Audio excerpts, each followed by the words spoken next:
Hey there! In this video, I will show you exactly how to cancel Shopify subscriptions and close Shopify Store.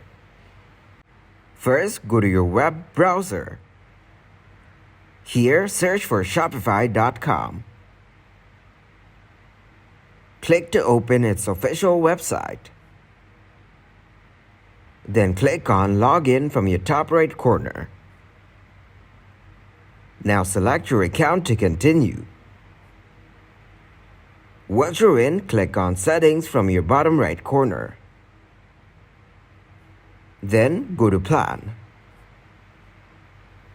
Here you'll find all of your Shopify subscriptions plan and its details. Click on Deactivate Trial to unsubscribe the plan and close your store. Now you need to select a reason from the list. Add these details as per your preferences. Then click on Continue. Now enter your password to deactivate the store. Your Shopify store will be closed permanently. Thank you very much for watching, and don't forget to like the video and subscribe to the channel.